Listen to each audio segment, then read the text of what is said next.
ಕರ್ತನಲ್ಲಿ ಪ್ರಿಯರಾದವರೇ, ದೇವರ ಜೀವವುಳ್ಳ ವಾಕ್ಯವನ್ನು ಧ್ಯಾನ ಮಾಡಲು ಮಹೋನ್ನತನು ಸರ್ವಶಕ್ತನೂ ಆದಂಥ ಯೇಸು ಕ್ರಿಸ್ತನ ಅತೀ ಮಧುರವಾದ ನಾಮದಲ್ಲಿ ನಿಮ್ಮನ್ನು ಪ್ರೀತಿಯಿಂದ ನಾವು ಸ್ವಾಗತ ಮಾಡುತ್ತೇವೆ. ಹೊಸ ವರ್ಷವನ್ನು ನೋಡಲು ದೇವರು ಕೃಪೆ ಕೊಟ್ಟಿದ್ದಾರೆ. ಕಳೆದ ವರ್ಷವೆಲ್ಲ ಕಾದು ಕಾಪಾಡಿ ಆಶೀರ್ವದಿಸಿ ಬಲಪಡಿಸಿ ಸಂತೈಸಿ ಪೋಷಿಸಿ ಅದ್ಭುತಗಳನ್ನು ಮಾಡಿ ನಡೆಸಿದಂಥ ದೇವರಿಗೆ ಕೃತಜ್ಞತೆಯುಳ್ಳವರಾಗಿ ನಾವು ಸ್ತೋತ್ರವನ್ನು ಸಲ್ಲಿಸಬೇಕಾಗಿದೆ. ದೇವರು ಈ ಹೊಸ ವರ್ಷದಲ್ಲಿ ದೇವರು ಅನೇಕ ಯೋಜನೆಗಳನ್ನು, ಆತನ ಉದ್ದೇಶಗಳನ್ನು, ಆತನ ಸಂಕಲ್ಪಗಳನ್ನು ನಮ್ಮೊಟ್ಟಿಗೆ ಮಾತನಾಡುವ ದೇವರಾಗಿದ್ದಾನೆ. ದೇವರು ನಮ್ಮೊಟ್ಟಿಗೆ ಮಾತನಾಡಲು ನಾವು ದೇವರ ಪ್ರಸನ್ನತೆ ಒಳಗೆ ಕುಳಿತುಕೊಳ್ಳಬೇಕು. ಆಗ ದೇವರು ನಮ್ಮೊಟ್ಟಿಗೆ ತನ್ನ ಯೋಜನೆಗಳನ್ನು ಮಾತನಾಡುತ್ತಾನೆ. ಆತ ನಮ್ಮೊಟ್ಟಿಗೆ ಮಾತನಾಡಿ ಮುಂದೆ ಏನೇನು ಮಾಡಬೇಕೆಂಬುದಾಗಿ ತಿಳಿಸುವ ದೇವರಾಗಿದ್ದಾನೆ. ನಾನು ದೇವರ ಪ್ರಸನ್ನತೆ ಒಳಗೆ ಕುಳಿತುಕೊಂಡು ದೇವರ ಸನ್ನಿಧಿಯಲ್ಲಿ ತೀವ್ರವಾಗಿ ಪ್ರಾರ್ಥನೆ ಮಾಡುವಾಗ ದೇವರು ಈ ವಾಕ್ಯಗಳನ್ನು ನನಗೆ ತಿಳಿಸಿಕೊಟ್ಟರು. ಇದನ್ನು ನಿಮ್ಮೊಟ್ಟಿಗೆ ಹಂಚಿಕೊಳ್ಳಲು ನಾನು ಸಂತೋಷವುಳ್ಳವನಾಗಿದ್ದೇನೆ. ಇಂದು ಧ್ಯಾನ ಮಾಡುವಂಥ ವಿಷಯ ನಿಮ್ಮ ನಡತೆ. ದೇವರು ನಿಮ್ಮ ನಡತೆಯನ್ನು ನೋಡುವಾತನಾಗಿದ್ದಾನೆ. ನಿಮ್ಮ ನಡತೆ ದೇವರ ಚಿತ್ತದಂತೆ ಇರಬೇಕೆಂಬುದಾಗಿ ನಿಮ್ಮಲ್ಲಿ ಎದುರು ನೋಡ್ತಿದ್ದಾನೆ. ನೋಡ್ರಿ ಪ್ರಿಯರೇ, ಪ್ರಕಟಣೆಗಳ ಪುಸ್ತಕ 22ನೇ ಅಧ್ಯಾಯ 12-14 ವಚನದಲ್ಲಿ, ಇಗೋ ಬೇಗ ಬರುತ್ತೇನೆ, ನಾನು ಪ್ರತಿಯೊಬ್ಬನಿಗೆ ಅವನವನ ನಡತೆಯ ಪ್ರಕಾರ ಕೊಡತಕ್ಕ ಪ್ರತಿಫಲವು ನನ್ನ ಕೈಯಲ್ಲಿ ಅದೆ. ನಾನೇ ಆದಿಯೂ ಅಂತವೂ, ಮೊದಲನೆಯವನು ಕಡೆಯವನು, ಪ್ರಾರಂಭವೂ ಸಮಾಪ್ತಿಯೂ ಆಗಿದ್ದೇನೆ. ತಮ್ಮ ನಿಲುವಂಗಿಗಳನ್ನು ತೊಳಕೊಂಡವರು ಧನ್ಯರು, ಅವರಿಗೆ ಜೀವವೃಕ್ಷದ ಹಕ್ಕು ಇರುವುದು. ಅವರು ಬಾಗಿಲುಗಳಿಂದ ಆ ಪಟ್ಟಣದೊಳಕ್ಕೆ ಸೇರುವರು ಎಂಬುದಾಗಿ ಇಲ್ಲಿ ವಾಕ್ಯದಲ್ಲಿ ನೋಡುತ್ತೇವೆ. ಕರ್ತನಲ್ಲಿ ಪ್ರೀತಿಯುಳ್ಳ ದೈವ ಜನರೇ, ನನ್ನ ಸಹೋದರ, ನನ್ನ ಸಹೋದರಿ, ಕರ್ತನಲ್ಲಿ ಪ್ರೀತಿಯುಳ್ಳ ದೈವರ ಸೇವಕರೇ, ದೇವರು ನಮ್ಮೊಟ್ಟಿಗೆ ಮಾತನಾಡುತ್ತಾನೆ. ಮೊದಲದಾಗಿ, ಇಗೋ ಬೇಗ ಬರುತ್ತೇನೆ. ನಮ್ಮ ಸೃಷ್ಟಿಕರ್ತನು, ನಮ್ಮನ್ನು ಉಂಟು ಮಾಡಿದ ದೇವರು ಬೇಗ ಬರುವಾತನಾಗಿದ್ದಾನೆ. ಹಲ್ಲೆಲೂಯಾ. ದೇವರ ಪರಿಶುದ್ಧವಾದ ನಾಮಕ್ಕೆ ಸ್ತೋತ್ರವಾಗಲಿ. ಅಲ್ಲಿ ದೇವರು ಹೇಳ್ತಾರೆ, ನಾನು ಪ್ರತಿಯೊಬ್ಬನಿಗೆ ಅವನವನ ನಡತೆಯ ಪ್ರಕಾರ ಕೊಡತಕ್ಕ ಪ್ರತಿಫಲವು ನನ್ನ ಕೈಯಲ್ಲಿ ಅದೇ. ಹಾಗಾದ್ರೆ ದೇವರು ನಿಮ್ಮಲ್ಲಿ, ನಮ್ಮಲ್ಲಿ ನಮ್ಮ ನಡತೆ ದೇವರ ಚಿತ್ತದಂತೆ ಇದೆಯೋ ಎಂಬುದಾಗಿ ನೋಡ್ತಾ ಇದ್ದಾರೆ. ನಮ್ಮ ನಡತೆ ಯಾವ ರೀತಿಯಾಗಿದೆ? ನಮ್ಮ ನಡೆ, ನುಡಿ, ಕ್ರಿಯೆಗಳು ದೇವರ ಚಿತ್ತದಂತೆ ಇದೆಯೋ? ನಮ್ಮ ನಡೆ, ನುಡಿ, ಕ್ರಿಯೆಗಳ ಮೂಲಕವಾಗಿ ದೇವರನ್ನ ಪ್ರಕಟಪಡಿಸ್ತಿದ್ದೇವೋ? ನಮ್ಮ ನಡೆ, ನುಡಿ, ಕ್ರಿಯೆಗಳಲ್ಲಿ ಕರ್ತನಾದ ಯೇಸುವನ ಜನರು ನೋಡುತ್ತಿದ್ದಾರೋ? ಇದು ಬಹಳ ಬಹಳ ಪ್ರಾಮುಖ್ಯವಾದಂಥ ವಿಷಯವಾಗಿದೆ. ನಾವು ಸತ್ಯವೇದವನ್ನು ಓದುತ್ತೇವೆ, ನಮ್ಮನ್ನ ಜನರು ಓದುತ್ತಾರೆ. ನಾವು ದೇವರ ವಾಕ್ಯವನ್ನ ಓದುತ್ತೇವೆ, ಜನರು ನಮ್ಮನ್ನ ಓದುತ್ತಾರೆ, ನಮ್ಮನ್ನ ನೋಡುತ್ತಾರೆ. ನಮ್ಮ ನಡೆ, ನುಡಿ, ಕ್ರಿಯೆಗಳು ಯಾವ ರೀತಿ ಇದೆ ಎಂಬುದಾಗಿ ಅವರು ಗಮನಿಸುತ್ತಾರೆ. ಅದಕ್ಕಾಗಿ ದೇವರು ಹೇಳ್ತಾರೆ, ನಾನು ಪ್ರತಿಯೊಬ್ಬನಿಗೆ ಅವನ ನಡತೆಯ ಪ್ರಕಾರ ಕೊಡತಕ್ಕ ಪ್ರತಿಫಲ ನನ್ನ ಕೈಯಲ್ಲಿದೆ. ಹಾಗಾದ್ರೆ ಇಹದಲ್ಲಿಯೂ ಪರದಲ್ಲಿಯೂ ನಮ್ಮ ನಡತೆಗೆ ತಕ್ಕ ಪ್ರತಿಫಲವನ್ನು ಕೊಡ್ತೇನೆ ಎಂಬುದಾಗಿ ದೇವರು ವಾಕ್ಯದ ಮೂಲಕ ನಮ್ಮೊಟ್ಟಿಗೆ ಮಾತನಾಡ್ತಿದ್ದಾರೆ. ನೀವು ದೇವರ ಪ್ರಸನ್ನತೆಯಲ್ಲಿ ಕುಳಿತುಕೊಂಡು ನನ್ನ ನಡತೆ ಏನಾಗಿದೆ, ನನ್ನ ಕುಟುಂಬದಲ್ಲಿ ನಾನು ನಂಬಿಗಸ್ತಳಾಗಿ ಇದ್ದೇನೋ, ನಾನು ಹೋಗುವಂತ ಸಭೆಗೆ ನಂಬಿಗಸ್ತಳಾಗಿ ಇದ್ದೇವೋ, ದೇವರ ಸೇವೆಯಲ್ಲಿ ನಂಬಿಗಸ್ತರಾಗಿದ್ದೇವೋ, ನಮ್ಮ ನಡೆ ನುಡಿ ಕ್ರಿಯೆಗಳ ಮೂಲಕವಾಗಿ ಪ್ರತಿದಿನ ದೇವರ ನಾಮ ಮಹಿಮೆ ಆಗ್ತಿದೆಯೋ, ನಮ್ಮ ನಡೆ ನುಡಿ ಕ್ರಿಯೆಗಳ ಮೂಲಕವಾಗಿ ದೇವರು ದುಃಖ ಪಡುತ್ತಿದ್ದಾರೋ? ಕರ್ತನಲ್ಲಿ ಪ್ರೀತಿಯುಳ್ಳ ದೇವ ಜನರೇ, ನನ್ನ ಸಹೋದರ, ನನ್ನ ಸಹೋದರಿ, ಒಂದು ಸಾರಿ ನಿಮ್ಮನ್ನ ಪರೀಕ್ಷಿಸಿಕೊಳ್ಳ್ರಿ. ದೇವರಾತ್ಮನು ಸಭೆಗೆ ಹೇಳುವುದನ್ನ ಕಿವಿಯುಳ್ಳವನು ಕೇಳಿಸಿಕೊಳ್ಳಲಿ. ಮೊದಲದಾಗಿ ನಿಮ್ಮ ನಡತೆ ದೇವರ ಚಿತ್ತದಂತಿರಬೇಕು, ದೇವರಿಗೆ ಮೆಚ್ಚುಗೆ ಆಗಿರಬೇಕು.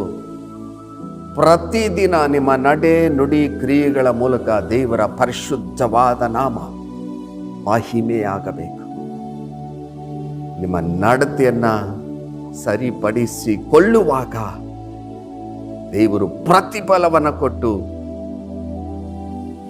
ತನ್ನ ಚಿತ್ತದಂತೆ ನಿಮ್ಮನ್ನು ಮಾರ್ಪಡಿಸಿ ಅಭಿಷೇಕಿಸಿ ಆಶೀರ್ವದಿಸಿ ಉಪಯೋಗಿಸುವ ದೇವರಾಗಿದ್ದಾನೆ. ನಿಮ್ಮ ಜೀವಿತವನ್ನ ಪ್ರಾರಂಭ ಮಾಡಿದ ದೇವರು ಅದನ್ನ ಮುಗಿಸುವಾತನಾಗಿದ್ದಾನೆ.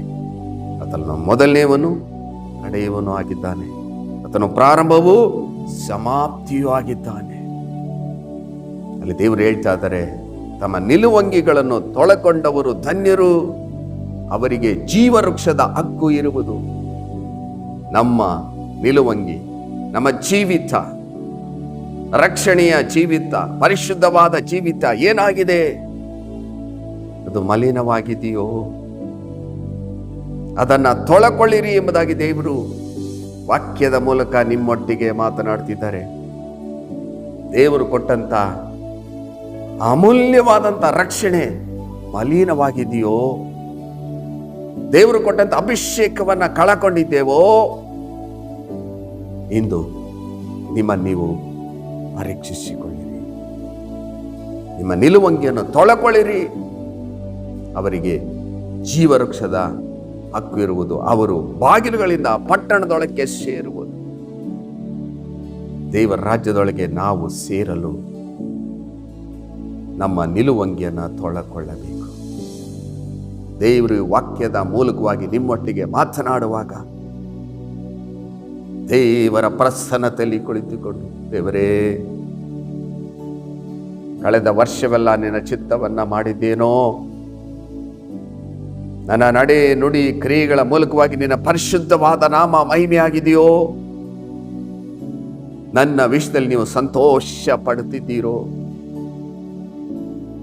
ಒಂದು ವೇಳೆ ನನ್ನ ನಡೆ ನುಡಿ ಕ್ರಿಯೆಗಳ ಮೂಲಕವಾಗಿ ನಿಮಗೆ ದುಃಖವನ್ನ ನಾನು ತಂದಿದ್ದೇನೋ, ಪರಿಶುದ್ಧಾತ್ಮನ ದುಃಖಪಡಿಸಿದ್ದೇನೋ ಎಂಬುದಾಗಿ ದೇವರ ಪ್ರಸನ್ನತೆಯಲ್ಲಿ ಕುಳಿತುಕೊಂಡು ದೇವರ ಸನ್ನಿಧಿಯಲ್ಲಿ ಕೇಳುವಾಗ ದೇವರು ತನ್ನ ಪರಿಶುದ್ಧವಾದ ರಕ್ತದಿಂದ ನಿಮ್ಮನ್ನು ತೊಳೆದು ಶುದ್ಧಿ ಮಾಡಿ ಆತ್ಮನಿಂದ ತುಂಬಿಸಿ ರೂಪಿಸಿ ಈ ವರ್ಷದಲ್ಲಿ ಮಾತ್ರವಲ್ಲದೆ ನಿಮ್ಮ ಜೀವಿತ ಕಾಲವೆಲ್ಲ ಅದ್ಭುತಕರವಾಗಿ ನಿಮ್ಮನ್ನ ಮುನ್ನಡೆಸುತ್ತಾನೆ. ನೋಡ್ರಿ ಪ್ರಿಯರೇ, 2 ತಿಮೋಥೆಯನಿಗೆ ಬರೆದ ಪತ್ರಿಕೆ 3ನೇ ಅಧ್ಯಾಯ 4-5 ವಚನದಲ್ಲಿ, ದೇವರನ್ನು ಪ್ರೀತಿಸದೆ ಭೋಗಗಳನ್ನೇ ಪ್ರೀತಿಸುವವರು, ಭಕ್ತಿಯ ವೇಷವಿದ್ದು ಅದರ ಬಲವನ್ನು ಬೇಡವೆನ್ನುವವರು ಆಗಿರುವರು. ಇಂಥವರ ಸಹವಾಸವನ್ನು ಮಾಡದಿರು. ನಡತೆ ಯಾವಾಗ ಕೆಟ್ಟು ಹೋಗ್ತದೆ ಎಂಬುದಾಗಿ ಹೇಳುವಾಗ, ಇಂಥವರ ಸಹವಾಸವನ್ನ ಮಾಡುವಾಗ. ವಾಕ್ಯ ಸ್ಪಷ್ಟವಾಗಿ ಹೇಳ್ತದೆ, ದೇವರನ್ನು ಪ್ರೀತಿಸದೆ ಭೋಗಗಳನ್ನ ಪ್ರೀತಿಸುವವರು ಇರ್ತಾರೆ, ಭಕ್ತಿಯ ವೇಷವನ್ನ ಹಾಕುವವರಿದ್ದಾರೆ. ದೇವರ ಬಲವನ್ನ, ಪವಿತ್ರಾತ್ಮರ ಬಲವನ್ನ ಅವರು ಅನುಸರಿಸದೆ ಭಕ್ತಿಯ ವೇಷವನ್ನ ಹಾಕುವವರು. ಇಂಥವರ ಸಹವಾಸವನ್ನ ಮಾಡಬೇಡ. ಇಂಥವರ ಸಹವಾಸವನ್ನ ಮಾಡುವುದರಿಂದ ನಿಮ್ಮ ನಡೆ ನುಡಿ ಕ್ರಿಯೆಗಳು ದೇವರ ಚಿತ್ತಕ್ಕೆ ವಿರುದ್ಧವಾಗಿ ಹೋಗುತ್ತದೆ. ಆದ್ದರಿಂದ ನೀವು ದೇವರ ಚಿತ್ತಂತೆ ಜೀವಿಸಲು ಪ್ರವಾದಿಯೊಟ್ಟಿಗಿರುವವನು ಪ್ರವಾದಿಗೆ ಬರತಕ್ಕ ಪ್ರತಿಫಲದಲ್ಲಿ ಪಾಲನ ಹೊಂದುತ್ತಾನೆ. ಹಾಗಾದರೆ ದೇವರ ಆತ್ಮನಿಂದ ತುಂಬಿಸಲ್ಪಟ್ಟಂತಹ ವ್ಯಕ್ತಿಯೊಟ್ಟಿಗೆ ಮಾತ್ರ ಒಂದು ಫೆಲೋಶಿಪ್, ಅನ್ಯೋನ್ಯತೆ ಇರಬೇಕು. ಅನೇಕ ಜನರು ಈ ಭಕ್ತಿಯ ವೇಶ್ಯವನ್ನ ಆಗ್ತಾರಲ್ಲ, ಅವರೊಟ್ಟಿಗೆ ಅನ್ಯೋನ್ಯತೆಯನ್ನು ಬೆಳೆಸ್ತಾರೆ. ತಮ್ಮ ನಡತೆ ಹಾಳಾಗ್ತದೆ ಎಂಬುದಾಗಿ ದೇವರ ವಾಕ್ಯ ನಮಗೆ ಬೋಧಿಸ್ತದೆ. ಕರ್ತನಲ್ಲಿ ಪ್ರೀತಿಯುಳ್ಳ ದೈವ ಜನರೇ, ನನ್ನ ಸಹೋದರ, ನನ್ನ ಸಹೋದರಿ, ಈ ಲೋಕದಲ್ಲಿ ನಾವು ಜೀವನ ಮಾಡುವಾಗ ನಮ್ಮ ಕರ್ತನನ್ನೇ ದೃಷ್ಟಿಸಬೇಕು.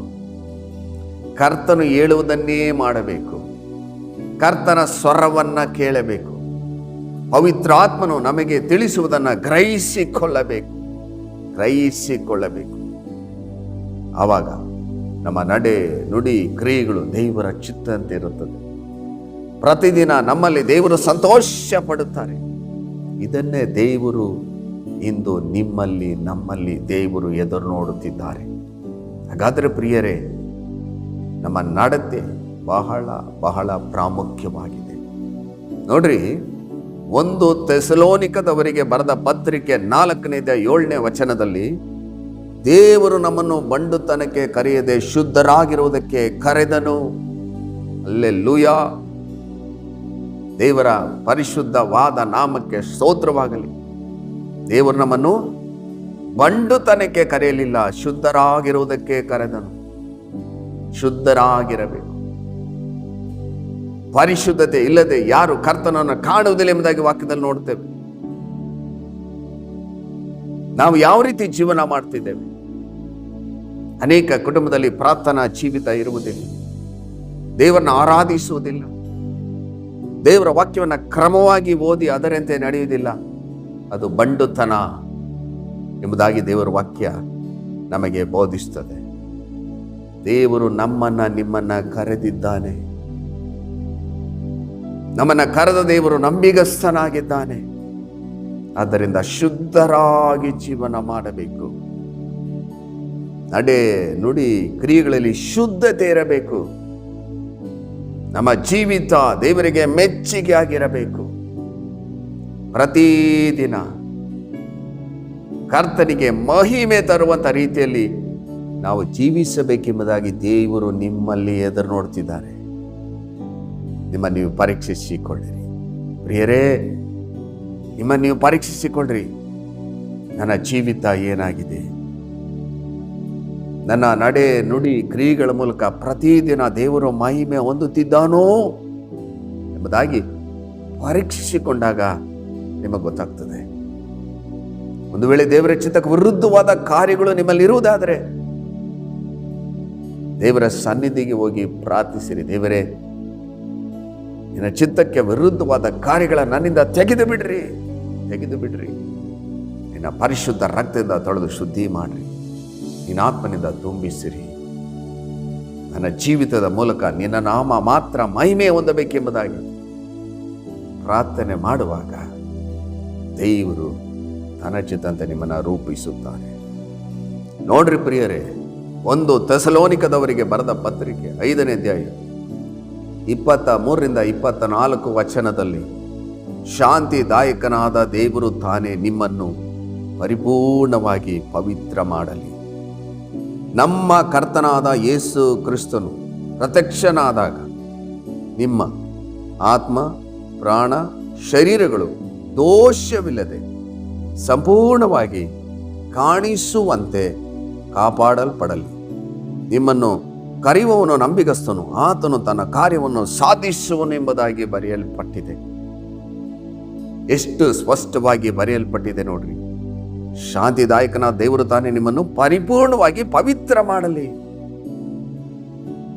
ನಿಮ್ಮ ಪ್ರಾಣ, ಆತ್ಮ, ಶರೀರ ದೋಷವಿರಬಾರದು. ಅದು ಪರಿಶುದ್ಧವಾಗಿರಬೇಕು. ಪರಿಶುದ್ಧವಾಗಿ ದೇವರಿಗೆ ಕಾಣಿಸಲ್ಪಡಬೇಕೆಂಬುದಾಗಿ ದೇವರ ವಾಕ್ಯದಲ್ಲಿ ನಾವು ನೋಡುತ್ತೇವೆ. ಹಾಗಾದರೆ ಪ್ರಿಯರೇ, ನಮ್ಮ ಪ್ರಾಣ, ಆತ್ಮ, ಶರೀರವನ್ನು ಪರಿಶುದ್ಧಾತ್ಮರ ಆಳ್ವಿಕೆ ಮಾಡಬೇಕು. ನಮ್ಮ ಆಲೋಚನೆಯನ್ನು ಪರಿಶುದ್ಧಾತ್ಮರ ಆಳ್ವಿಕೆ ಮಾಡಬೇಕು. ಪ್ರತಿ ದಿನ ನಮ್ಮ ನಡೆ ನುಡಿ ಕ್ರಿಯೆಗಳ ಮೂಲಕವಾಗಿ, ನಮ್ಮ ನಡತೆಯ ಮೂಲಕವಾಗಿ ದೇವರ ನಾಮ ಮಹಿಮೆಯಾಗಬೇಕು. ತಂದೆಯಾದ ದೇವರು ತನ್ನ ಒಬ್ಬನೇ ಮಗನಾದ ಯೇಸು ಕ್ರಿಸ್ತನ್ ನೋಡಿ, ಈತನು ಪ್ರಿಯನಾಗಿರುವ ನನ್ನ ಮಗನು, ಈತ ನಾನು ಮೆಚ್ಚಿದ್ದೇನೆಂಬುದಾಗಿ ಆಕಾಶವಾಣಿಯಾಯಿತು. ನಾವು ಯೇಸುವನ್ನ ಹಿಂಬಾಲಿಸುವವರಾಗಿದ್ದೇವೆ. ಅದೇ ರೀತಿಯಾಗಿ ನಮ್ಮ ನಡೆ ನುಡಿ ಕ್ರಿಯೆಗಳ ಮೂಲಕವಾಗಿ ದೇವರಿಗೆ ಮಹಿಮೆಯನ್ನ ತರಬೇಕು.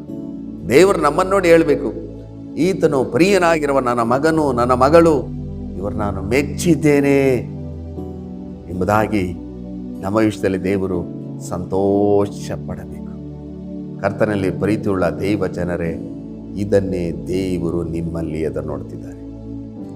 ನಿಮ್ಮ ನಡೆ ನುಡಿ ಕ್ರಿಯೆಗಳ ಮೂಲಕವಾಗಿ ದೇವರು ನಮ್ಮನ್ನು ಮಹಿಮೆ ಪಡಿಸುವಾಗ ದೇವರ ವಾಕ್ಯ ಹೇಳ್ತದೆ, ನಿಮ್ಮನ್ನು ಕರೆಯುವವನು ನಂಬಿಗಸ್ತನು, ಆತನು ತನ್ನ ಕಾರ್ಯವನ್ನ ಸಾಧಿಸುವನು. ಹಲ್ಲೆಲೂಯಾ.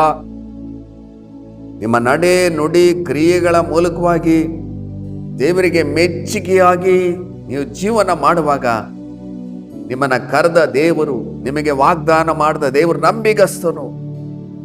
ನಿಮಗೆ ವಾಗ್ದಾನ ಮಾಡಿದ ಎಲ್ಲವನ್ನ ನಿಮ್ಮ ಜೀವಿತದಲ್ಲಿ ಆತನು ನೆರವೇರಿಸಿ ಮುಗಿಸುತ್ತಾನೆ.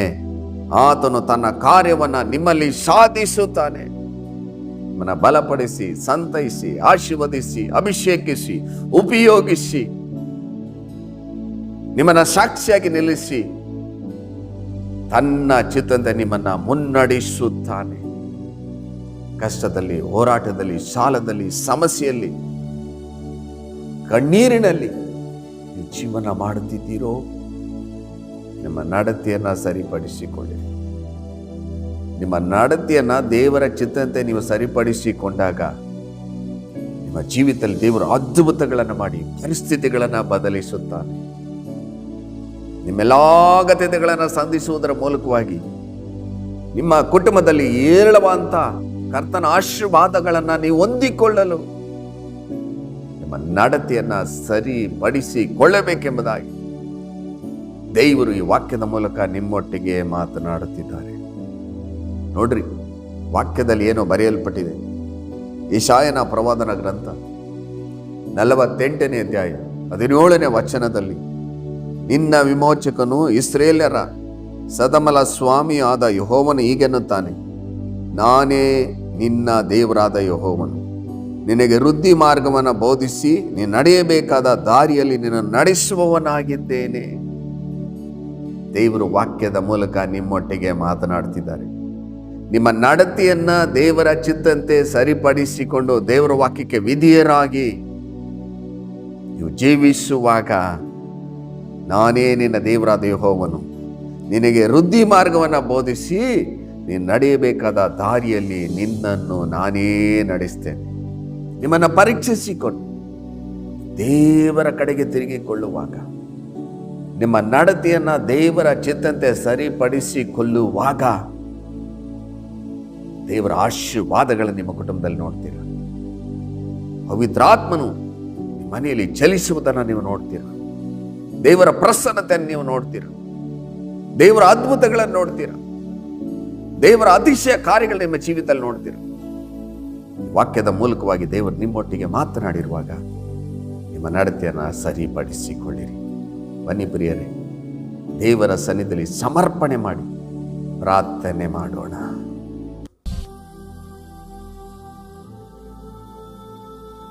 ನಮ್ಮನ್ನ ಅತಿಶಯವಾಗಿ ಪ್ರೀತಿ ಮಾಡಿದಂಥ ನಮ್ಮ ಪರಲೋಕದ ತಂದೆಯಾದ ದೇವರೇ, ಕಳೆದ ವರ್ಷದಲ್ಲಿ ಅದ್ಭುತಕರವಾಗಿ ನಮ್ಮನ್ನು ಮುನ್ನಡೆಸಿದ್ದೀರಿ. ನಮ್ಮನ್ನು ಕರುಣಿಸಿ, ಮನ್ನಿಸಿ, ಸಹಿಸಿ, ಪ್ರೀತಿಸಿ, ಪೋಷಿಸಿ, ಬಲಪಡಿಸಿ, ಸಂತೈಸಿ ಇಲ್ಲಿವರೆಗೆ ನಮ್ಮ ನಡೆಸಿದ್ದಕ್ಕಾಗಿ ನಿನ್ನ ಪಾದಗಳಿಗೆ ಅಡ್ಡ ಬಿದ್ದು ನಾವು ಆರಾಧಿಸುತ್ತೇವೆ. ಇಂದು ವಾಕ್ಯದ ಮೂಲಕ ನಮ್ಮೊಟ್ಟಿಗೆ ಮಾತನಾಡಿದ್ದೀರಿ. ನಮ್ಮ ನಡತೆ ಬಗ್ಗೆ ಮಾತನಾಡಿದ್ದೀರಿ. ಎಷ್ಟು ಜನರು, ದೇವರೇ, ಕಳೆದ ವರ್ಷದಲ್ಲಿ ನಿನ್ನ ಚಿತ್ತಕ್ಕೆ ವಿರುದ್ಧವಾಗಿ ನಾನು ಜೀವನ ಮಾಡಿದ್ದೇನೆ, ನಿನ್ನ ಪರಿಶುದ್ಧ ರಕ್ತ ತೊಳೆದು ನನ್ನ ಶುದ್ಧಿ ಮಾಡಿ. ಈ ವಾಕ್ಯದ ಮೂಲಕ ನನ್ನೊಟ್ಟಿಗೆ ಮಾತನಾಡಿದ್ದೀರಿ. ನನ್ನ ನಡೆ ನುಡಿ ಕ್ರಿಯೆಗಳ ಮೂಲಕವಾಗಿ ನಿನ್ನ ಮಹಿಮೆ ಪಡಿಸ್ತೇನೆ, ಪರಿಶುದ್ಧ ರಕ್ತದಿಂದ ನನ್ನ ತೊಳೆದು ಶುದ್ಧಿ ಮಾಡಿರಿ, ನಿನ್ನ ಆತ್ಮನಿಂದ ತುಂಬಿಸಿರಿ, ನಿನ್ನ ಚಿತ್ತೆಯಿಂದ ರೂಪಿಸಿರಿ. ನನ್ನನ್ನು ಸಮರ್ಪಣೆ ಮಾಡ್ತಾ ಇದ್ದಾರೆ. ನಿಮ್ಗೆ ಎಷ್ಟು ಜನರು ಸಮರ್ಪಣೆ ಮಾಡಿ ನನ್ನೊಟ್ಟಿಗೆ ಪ್ರಾರ್ಥನೆ ಮಾಡ್ತಿದ್ದಾರೋ ಅವರೆಲ್ಲರ ಮೇಲೆ ನಿನ್ನ ಕೃಪೆ, ನಿನ್ನ ಪ್ರಸನ್ನತೆ, ಪರಿಶುದ್ಧಾತ್ಮನ ಆಳ್ವಿಕೆ, ಪರಿಶುದ್ಧಾತ್ಮನ ಒಡೆತನ ಉಂಟಾಗಲಿ. ಪರಿಸ್ಥಿತಿಗಳು ಮಾರ್ಪಡಲಿ, ಸ್ಥಿತಿಗತಿಗಳು ಮಾರ್ಪಡಲಿ. ನಿನ್ನ ಚಿತ್ತ ಅವರಲ್ಲಿ ನೆರವೇರಲಿ ಸ್ವಾಮಿ. ನಡತೆಯನ್ನು ಸರಿಪಡಿಸಿಕೊಂಡು ತಮ್ಮನ್ನ ನಿನ್ನ ಪರಿಶುದ್ಧ ರಕ್ತದಿಂದ ಶುದ್ಧೀಕರಿಸಿಕೊಂಡು ನಿನ್ನಿಂದ ಬರುವಂಥ ಎಲ್ಲ ಆಶೀರ್ವಾದನ ಹೊಂದಿಕೊಳ್ಳಲು ಕೃಪೆ ಕೊಡ್ರಿ. ಈ ಜೀವಳ ವಾಕ್ಯ ಅವರ ಜೀವಿತದಲ್ಲಿ 100% ಕಾರ್ಯ ಮಾಡಲಿ. ಕಷ್ಟ, ಕಣ್ಣೀರು, ಬಾಧೆ, ಬಡತನ, ಸಾಲ, ರೋಗ, ಬಾಧೆಗಳು ನೀಗಿ ಹೋಗಲಿ ಯೇಸು ನಾಮದಲ್ಲಿ. ನಿಶ್ಚಿತಂತೆ ಮಾರ್ಪಡಲಿ. ಈಗಲೇ ಅದನ್ನು ಮಾಡಿದ್ದಕ್ಕಾಗಿ ಸ್ತೋತ್ರ. ಯೇಸುವಿನ ಮೂಲಕ ಬೇಡಿ ಹೊಂದಿದ್ದೇವೆ ಜೀವುಳ್ಳ ತಂದೆಯೇ, ಆಮೇನ್. ಕರ್ತನಲ್ಲಿ ಪ್ರಿಯರಾದವರೇ, ದೇವರ ಜೀವುಳ್ಳ ವಾಕ್ಯವನ್ನ ಕೇಳಿಸಿಕೊಂಡಿದಿರಿ. ಮರಿಬೇಡ್ರಿ, ನಿಮ್ಮ ನಡತೆಯನ್ನ ಸರಿಪಡಿಸಿಕೊಳ್ಳಿರಿ. ಈ ವಾಕ್ಯವನ್ನ ಧ್ಯಾನ ಮಾಡಿರಿ. ದೇವರ ಚಿತ್ತ ನಿಮ್ಮಲ್ಲಿ ನೆರವೇರಲು ಸಮರ್ಪಣೆ ಮಾಡಿ, ಪ್ರಾರ್ಥನೆ ಮಾಡಿ, ನಿಮ್ಮ ನಡತೆಯನ್ನ ಸರಿಪಡಿಸಿಕೊಳ್ಳುವಾಗ ದೇವರು ನಿಮ್ಮನ್ನು ಹೇರಳವಾಗಿ ಆಶೀರ್ವದಿಸಿ ಅಭಿಷೇಕಿಸಿ ಮುನ್ನಡೆಸುತ್ತಾನೆ. ಇನ್ನೊಂದು ಅಮೂಲ್ಯವಾದ ವಾಕ್ಯದೊಟ್ಟಿಗೆ ನಿಮ್ಮನ್ನು ಸಂಧಿಸುವವರೆಗೂ ದೇವರ ಕೃಪೆ, ದೇವರ ಶಾಂತಿ, ದೇವರ ಸಮಾಧಾನ, ಪರಿಶುದ್ಧಾತ್ಮನ ಆಳ್ವಿಕೆ, ಪರಿಶುದ್ಧಾತ್ಮನ ಒಡೆತನ ನಿಮ್ಮೊಟ್ಟಿಗಿರಲಿ. ದೇವರು ತನ್ನ ಚಿತ್ತಂತೆ ನಿಮ್ಮನ್ನು ಹೇರಳವಾಗಿ ಆಶೀರ್ವದಿಸಲಿ. God bless you.